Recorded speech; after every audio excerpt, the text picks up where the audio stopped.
아이들은요, 부모에 대한 사랑을 기억함에 있어서 부모도 사람이니까 내가 막 컨디션이 좋고 막 좋을 때는 정말 아이들한테 잘해줍니다. 그러면 아이가 그걸 기억할 것 같죠. 그런데 나도 막 지치고 힘들 때가 있으니까 내가 막 지치고 힘들 때 못해준 것보다 함부로 대한 거는 반드시 상처로 기억을 합니다. 함부로 대한 거.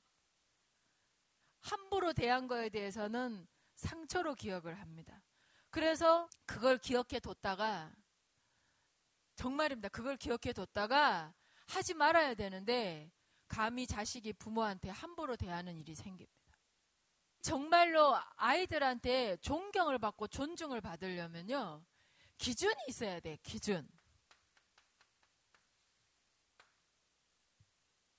기준을 가지고 내가 아무리 힘들어도, 내가 아무리 괴로워도, 내가 아무리 상태가 안 좋아도 내가 정한 기준에 근거하여 아이를 교육시키고 사랑해주면 아이는 야단을 맞든 칭찬을 맞든 기준 있는 부모에 대해서 정말로 존경심을 가집니다. 아, 우리 부모님은 어떤 상황에서도 이거는 지키시는구나. 그런데 부모가 기준이 없으면 잘해줬다고 해서 아, 부모님 좋아 이러지 않아요. 또 아이가 부모를 이해합니까? 안 합니다. 부모가 자식을 이해해도 자식은 부모를 이해할 수가 없는 거예요. 구조적으로 그렇습니다. 안 돼요, 그게. 정말 기준 없이 그냥 되는 대로 상황에 따라서, 조건에 따라서 이랬다가 저랬다가 왔다 갔다. 아이들은 더 이상 부모를 신뢰하지 않습니다. 잘해줘도 불안합니다. 언제 또 나한테 또 함부로 하실라나. 그러니까 잘해주는 걸 고맙게 안 받는 거예요. 고맙게 안 받아요. 또 언제 또 이렇게 터질지 모르니까 고맙게 못 받는 겁니다. 그러면 또 부모 입장에 섭섭해요. 아니, 내가 이렇게 해줬는데 왜 고마워 안 하지? 고마워 안 하는 데는 다 이유가 있답니다. 그래서 이 기준이 필요하다. 어떤 기준이 필요하냐?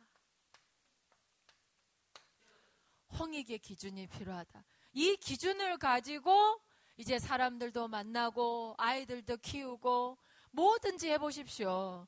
여러분들은 앞뒤가 같을 수밖에 없어요. 앞뒤가 같으면 제일 좋은 게 뭔지 아십니까? 잔머리를 안 굴려도 됩니다.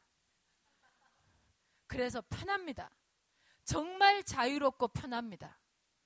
그런데 이 기준이 없는 사람, 가치 있는 기준이 없고 철학이 없고 신념이 없는 사람은요, 상황에 따라서 자기 자신을 막 바꿔야 되니까 피곤합니다.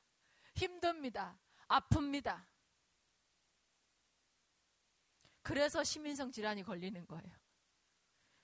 시민성 질환의 원인 100% 기준이 없어서입니다. 마음의 기준, 이 충이 없어서 그런 거예요. 마음의 중심이 있어야 되는데, 사실 근데 마음의 중심에 이 홍익 말고 다른 뭘 세울 수 있겠습니까? 나는 저 홍익이 모든 것들을 다 포함한다고 생각합니다. 포함하지 않는 게 없다고 생각해요. 두루 널리 이롭게 한다라는데, 나도 남도 모두 다 이롭게 하는 걸 기준으로 한다면 고민은 좀 더 되겠지만 적어도 부끄럽지는 않을 겁니다. 마음의 중심이 양심 아닙니까? 그 양심이라는 게 드러나는 마음 아닙니까? 감추는 마음이 아니라 드러나는 마음. 그 드러나는 마음이 바로 내 삶의 척도가 되고 내 인생의 기준이 된다면 그 사람은 얼마나 자유롭고 당당하고 떳떳하겠습니까? 정말 살맛 날 거예요. 저것이 삶의 기준이라면.